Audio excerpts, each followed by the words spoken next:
বাংলাদেশের টাকা ব্যবহার করা যাবে ভারতে, আর ভারতের রুপি চলবে বাংলাদেশে। শুনতে আশ্চর্যজনক মনে হলেও এমনই এক পদক্ষেপ নিতে যাচ্ছে দুই দেশের সরকার। গেল কয়েক বছর যেভাবে অর্থনৈতিক মন্দা আর সংকট বেড়েছে দেশে দেশে, ডলারের সংকট চলছে সবখানেই, তখন স্থানীয় মুদ্রা ব্যবহার বেড়েছে বিশ্বজুড়ে। সেখানে ব্যতিক্রম নয় দক্ষিণ এশিয়ার দেশগুলো। ভারত এবং বাংলাদেশের মতো দেশেও দেখা যাচ্ছে এর প্রভাব। উচ্চমাত্রার মূল্যস্ফীতি এবং বৈশ্বিক ডলার সংকটে বাজার ব্যবস্থাপনায় হিমশিম খাচ্ছে সরকারগুলো। তারই ধারাবাহিকতায় এবার প্রতিবেশী দুই দেশের মধ্যে আর্থিক লেনদেন আরও সহজ এবং কার্যকরী করে গড়ে তুলতে নেওয়া হয়েছে উদ্যোগ।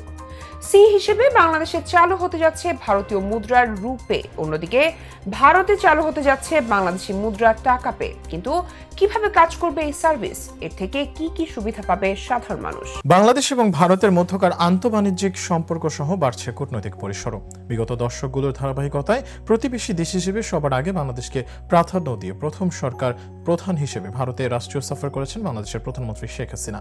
সে সফর অর্থনৈতিক, কূটনীতি, সামরিক নীতি, আঞ্চলিক রাজনীতিতে দুই দেশের সহযোগিতাপূর্ণ কয়েকটি সমঝোতা স্মারক চুক্তি সই করেছে দুই সরকার। সেই হিসেবে আগামীতে ভারতীয় বহুজাতিক আর্থিক পরিষেবা এবং পেমেন্ট পরিষেবা রূপে চালু হবে বাংলাদেশে। একই সঙ্গে বাংলাদেশের টাকা পে চালু হবে ভারতেও। মূলত ইউনিফাইড পেমেন্টস ইন্টারফেস বা ইউপিআই ব্যবহার করে সেবা দুটি চালু করতে সম্মত হয়েছে উভয় দেশ। গত 22 জুন শনিবার ভারতের দিল্লিতে প্রধানমন্ত্রী শেখ হাসিনা ও ভারতের প্রধানমন্ত্রী নরেন্দ্র মোদীর সঙ্গে বৈঠকে আলোচনা হয় এই বিষয়ে। বৈঠকের বিষয়ে বাংলাদেশের পররাষ্ট্র মন্ত্রণালয় থেকে জানানো হয়েছে যে বৈঠকে দ্বিপাক্ষিক বাণিজ্য বাড়ার প্রবণতার প্রশংসা করছেন দুই নেতা। এছাড়া বাণিজ্য ভলিউম বাড়ানোর সম্ভাব্য উপায় নিয়ে আলোচনা করেছেন তারা। দুই দেশের জনগণের উন্নতির জন্য অর্থনৈতিক সহযোগিতা বাড়ানোর কথা উল্লেখ করেন উভয় নেতা। চাল, গম, চিনি, পেঁয়াজ, আদা এবং রসুনের মতো প্রয়োজনীয় খাদ্যপণ্যের সরবরাহ নিশ্চিতে পূর্বাভাস জানাতে ভারতীয় পক্ষকে অনুরোধ করেছে বাংলাদেশ।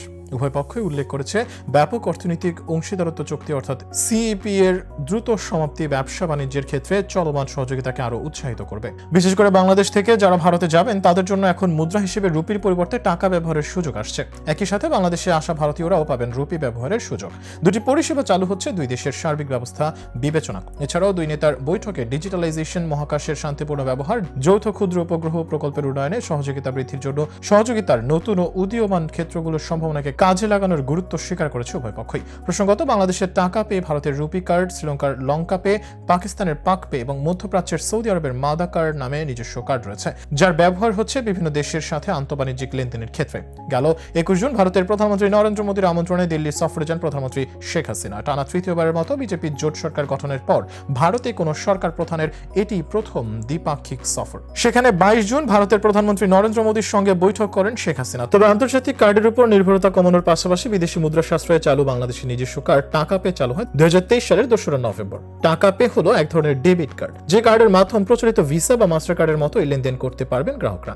এই কার্ড ইস্যু করতে পারে বাংলাদেশের বিভিন্ন ব্যাংক, যার নিয়ন্ত্রণ থাকবে বাংলাদেশ ব্যাংকের হাতে। এদিকে RuPay National Payments Corporation of India NCPI চালু করা হয় 2012 সালের 26 মার্চ। সমস্ত ভারতীয় ব্যাংক এবং আর্থিক প্রতিষ্ঠানগুলোতে ইলেকট্রনিক পেমেন্টের সুবিধা দেয় রুপে। এটি একটি অভ্যন্তরীণ, উন্মুক্ত এবং বহুপাক্ষিক অর্থ প্রদানের ব্যবস্থা হিসেবে ব্যবহৃত হচ্ছে। আর এই সেবার ফলে আগামীতে সহজেই লেনদেন সম্পন্ন করতে পারবেন দুই দেশের গ্রাহকরা।